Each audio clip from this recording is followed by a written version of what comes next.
ನಮಸ್ಕಾರ. ಮುಖ್ಯಾಂಶಗಳು. ವಿಶ್ವಸಂಸ್ಥೆಯ ಶಾಂತಿ ಪಾಲನಾ ಕಾರ್ಯಾಚರಣೆಗಳಿಗೆ ಭಾರತದಿಂದ ಹೆಚ್ಚುವರಿ 850 ಪಡೆ ನಿಯೋಜನೆ, ಪ್ರಧಾನಿ ನರೇಂದ್ರ ಮೋದಿ. ಕಾವೇರಿ ನೀರು ಹಂಚಿಕೆ, ಕರ್ನಾಟಕ ಮತ್ತು ತಮಿಳುನಾಡು ಪರಸ್ಪರ ಸಹಕರಿಸುವಂತೆ ಮೇಲುಸ್ತುವಾರಿ ಸಮಿತಿ ಸಲಹೆ. ಕಳಸಾ ಬಂಡೂರಿ ಯೋಜನೆ, ಪ್ರಧಾನಿ ಅವರ ಆಶಯವನ್ನು ರಾಜ್ಯ ಸರ್ಕಾರ ಅರ್ಥ ಮಾಡಿಕೊಳ್ಳುತ್ತಿಲ್ಲ, ಪ್ರಹ್ಲಾದ್ ಜೋಶಿ ಟೀಕೆ. ಮತ್ತು ಭಾರತೀಯ ರಿಸರ್ವ್ ಬ್ಯಾಂಕ್ನಿಂದ ಇಂದು 4ನೇ ದ್ವೈಮಾಸಿಕ ಹಣಕಾಸು ನೀತಿ ಪರಾಮರ್ಶೆ ಪ್ರಕಟ. ವಾರ್ತೆಗಳ ವಿವರ. ಪ್ರಧಾನಿ ನರೇಂದ್ರ ಮೋದಿ ಐರ್ಲೆಂಡ್ ಮತ್ತು ಅಮೆರಿಕ ಪ್ರವಾಸ ಯಶಸ್ವಿಯಾಗಿ ಪೂರೈಸಿ ನ್ಯೂಯಾರ್ಕ್ನಿಂದ ದೆಹಲಿಗೆ ವಾಪಸ್ಸಾಗುತ್ತಿದ್ದಾರೆ.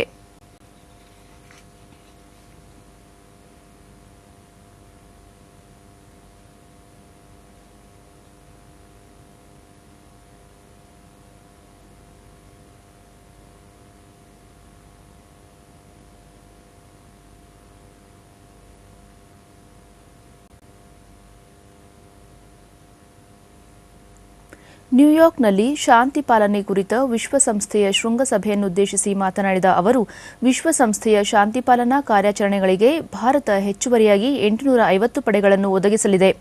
ಮಹಿಳೆಯರಿಗೆ ಹೆಚ್ಚಿನ ಪ್ರಾತಿನಿಧ್ಯದೊಂದಿಗೆ ಹೆಚ್ಚುವರಿಯಾಗಿ 3 ಪೊಲೀಸ್ ಘಟಕಗಳನ್ನು ನಿಯೋಜಿಸಲಾಗುವುದು. ಈವರೆಗೆ ವಿಶ್ವಸಂಸ್ಥೆಯ ಶಾಂತಿ ಪಾಲನಾ ಕಾರ್ಯಾಚರಣೆಗಳಲ್ಲಿ ಭಾರತದ 1,80,000ಕ್ಕೂ ಹೆಚ್ಚು ಮಂದಿ ಪಾಲ್ಗೊಂಡಿದ್ದಾರೆ ಎಂದರು. ಬಹು ಸಮಯದಿಂದ ಬಾಕಿ ಉಳಿದಿರುವ ವಿಶ್ವಸಂಸ್ಥೆ ಭದ್ರತಾ ಮಂಡಳಿಯ ಸುಧಾರಣಾ ಪ್ರಕ್ರಿಯೆಯನ್ನು ಕಾಲಮಿತಿಯಲ್ಲಿ ಪೂರ್ಣಗೊಳಿಸಬೇಕು ಎಂದು ಪ್ರಧಾನಿ ಆಗ್ರಹಿಸಿದರು.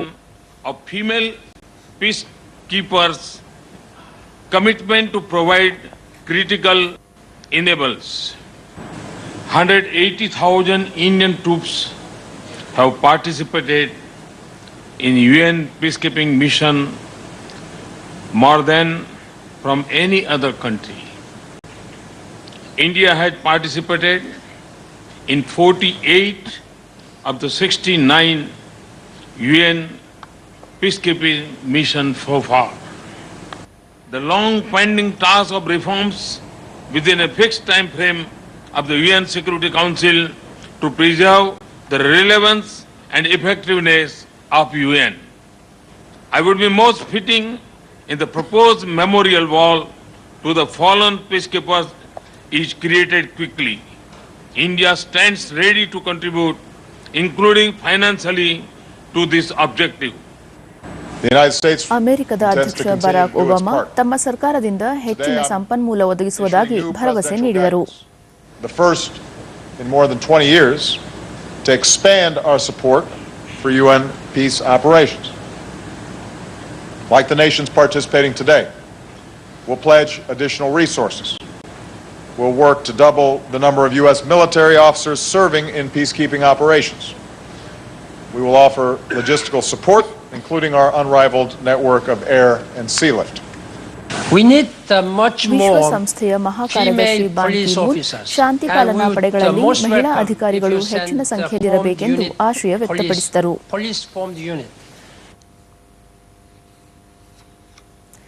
ಪ್ರಧಾನಿ ನರೇಂದ್ರ ಮೋದಿ ನ್ಯೂಯಾರ್ಕ್ನಲ್ಲಿ ಅಮೆರಿಕ ಅಧ್ಯಕ್ಷ ಬರಾಕ್ ಒಬಾಮಾ ಅವರನ್ನು ಭೇಟಿ ಮಾಡಿ ಮಾತುಕತೆ ನಡೆಸಿದರು. ವಾಣಿಜ್ಯ ಸಂಬಂಧ ಬಲವರ್ಧನೆ, ಹವಾಮಾನ ಬದಲಾವಣೆ ಸೇರಿದಂತೆ ಹಲವು ವಿಷಯಗಳು ಈ ಸಂದರ್ಭದಲ್ಲಿ ಪ್ರಸ್ತಾಪವಾದವು. ಪ್ರಧಾನಿ ಮೋದಿ ವಿಶ್ವಸಂಸ್ಥೆ ಭದ್ರತಾ ಮಂಡಳಿಯಲ್ಲಿ ಶಾಶ್ವತ ಸದಸ್ಯತ್ವಕ್ಕಾಗಿ ಭಾರತದ ಉಮೇದುವಾರಿಕೆಯನ್ನು ಅಮೆರಿಕ ಬೆಂಬಲಿಸುತ್ತಿರುವುದಕ್ಕಾಗಿ ಅಧ್ಯಕ್ಷ ಬರಾಕ್ ಒಬಾಮಾ ಅವರಿಗೆ ಕೃತಜ್ಞತೆ ಸಲ್ಲಿಸಿದರು. ಉಭಯ ದೇಶಗಳ ನಡುವಿನ ರಕ್ಷಣಾ ಸಹಕಾರ ಇನ್ನಷ್ಟು ಬಲಗೊಳ್ಳುತ್ತಿದೆ. ಜಾಗತಿಕ ಭಯೋತ್ಪಾದಕತೆ ವಿರುದ್ಧದ ಹೋರಾಟಕ್ಕೆ ಎರಡೂ ದೇಶಗಳು ಬದ್ಧ ಎಂದರು. ಸುಸ್ಥಿರ ಅಭಿವೃದ್ಧಿ ಗುರಿ ಸಾಧನೆಯ ನಿಟ್ಟಿನಲ್ಲಿ ಅನುಶೋಧನೆ ಮತ್ತು ತಂತ್ರಜ್ಞಾನ ಬಳಕೆಗೆ ಒತ್ತು ನೀಡುವುದು ಅಗತ್ಯ.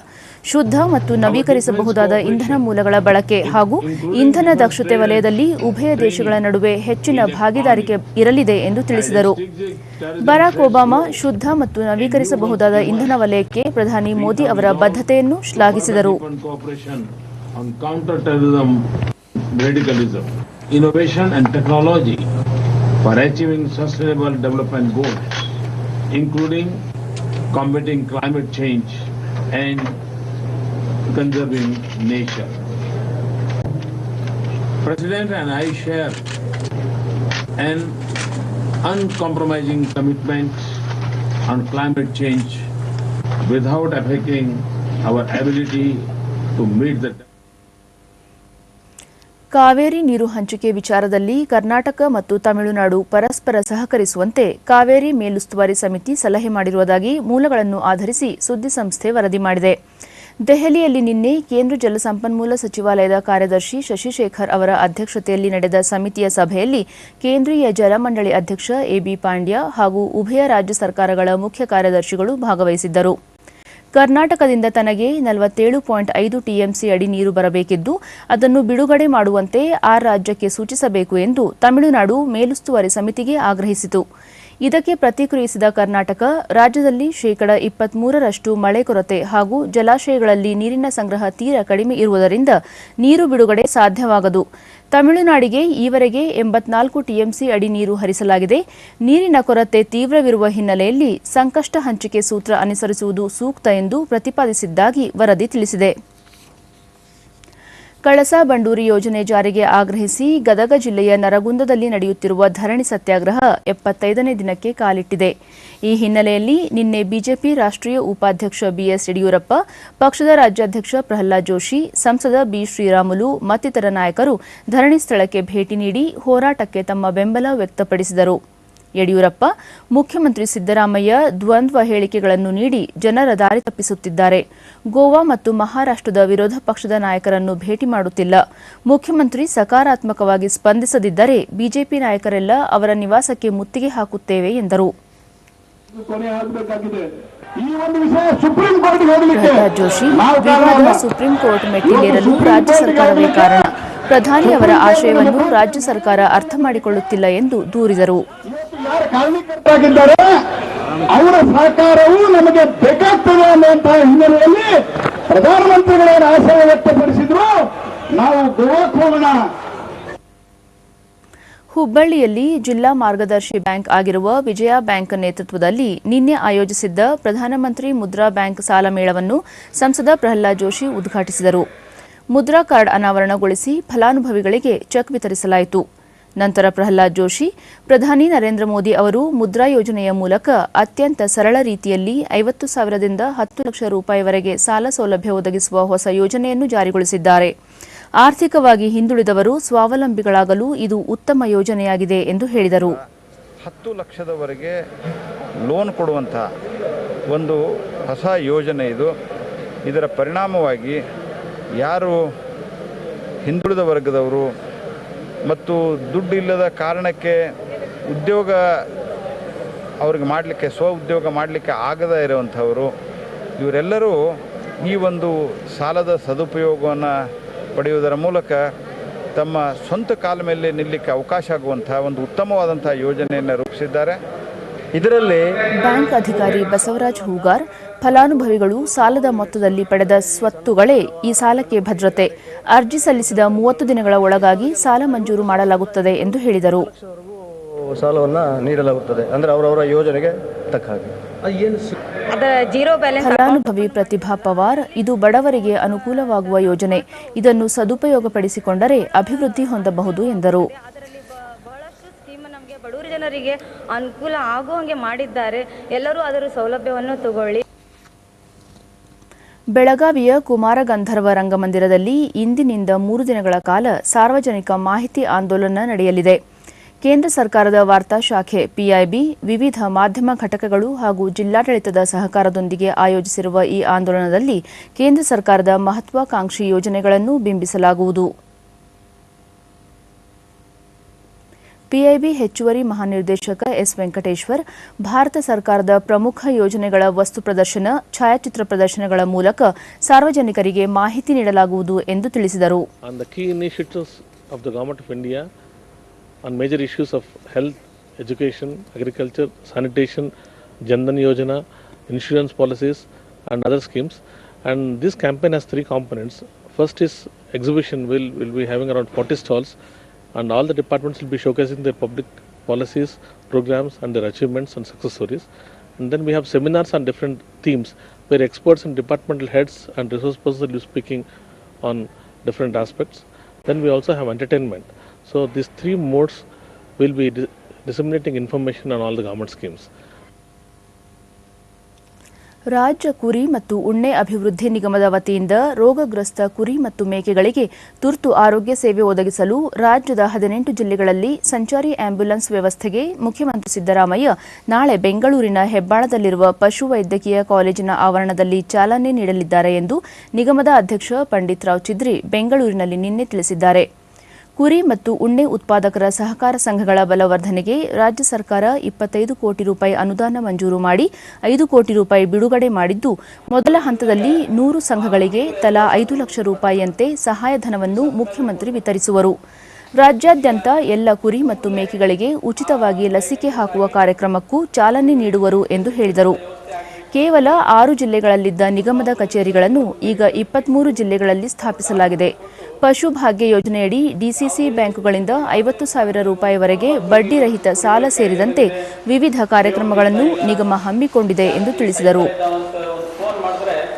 ನಮ್ಮ ಅಧಿಕಾರಿಗಳು ಆಂಬುಲೆನ್ಸ್ ಮುಖಾಂತರ ಆಯಾ ಜಿಲ್ಲೆಗಳಿಗೆ ಹೋಗಿ ಏನು ಕಾಯಿಲೆ ಇದೆ ಅಂತ ಅದನ್ನು ಡಯಾಗ್ನೋಸಿಸ್ ಮಾಡಿ ರಿಪೋರ್ಟ್ ಕೊಟ್ಟು 24 ತಾಸದಲ್ಲಿ ಅವ್ರಿಗೆ ಚಿಕಿತ್ಸೆ ಕೊಡ್ತಕ್ಕಂಥ ವ್ಯವಸ್ಥೆ ಮಾಡೋ ಉದ್ದೇಶದಿಂದ 18 ಜಿಲ್ಲೆಗಳಿಗೆ ಮೊದಲನೇ ಹಂತದಲ್ಲಿ ಪ್ರತಿಯೊಂದು ಜಿಲ್ಲೆಗೂ ಒಂದೊಂದು ಆಂಬುಲೆನ್ಸನ್ನು ನಾವು ಈಗಾಗಲೇ ಕೊಟ್ಟಿವಿ. ವಿವಿಧ ಬೇಡಿಕೆಗಳನ್ನು ಈಡೇರಿಸುವಂತೆ ಆಗ್ರಹಿಸಿ ರಾಜ್ಯ ಜಿಲ್ಲಾ ಶ್ರವಣ ಮಾಂದ್ಯರ ಸಂಘಟನೆಗಳ ಸದಸ್ಯರು ಬೆಂಗಳೂರಿನಲ್ಲಿ ನಿನ್ನೆ ಬೃಹತ್ ಪ್ರತಿಭಟನೆ ನಡೆಸಿದರು.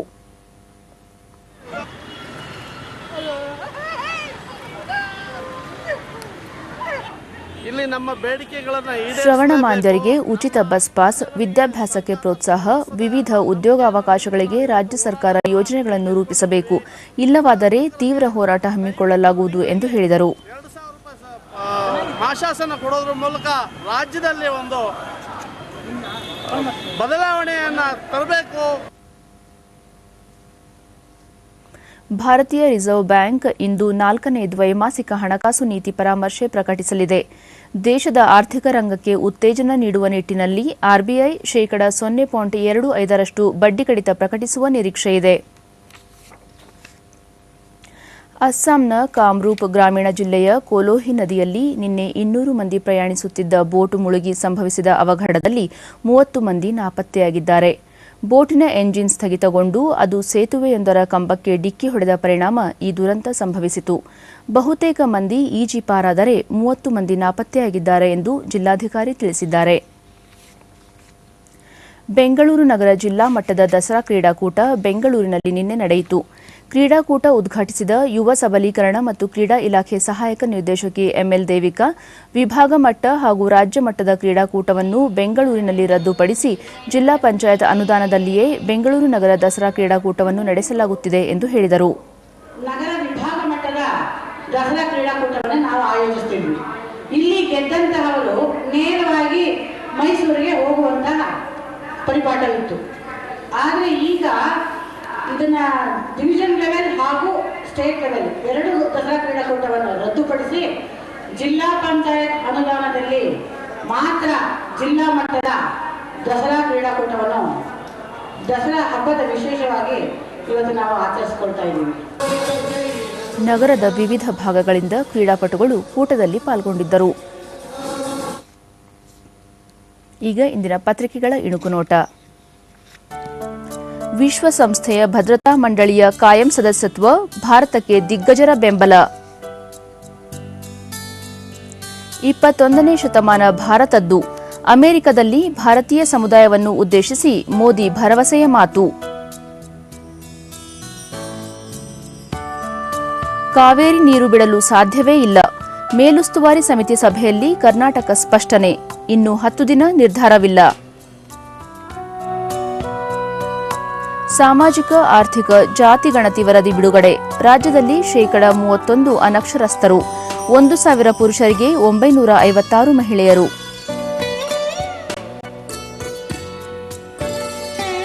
ಇವು ಇಂದಿನ ಪತ್ರಿಕೆಗಳ ಪ್ರಮುಖ ಸುದ್ದಿ. ಉಳಿದಂತೆ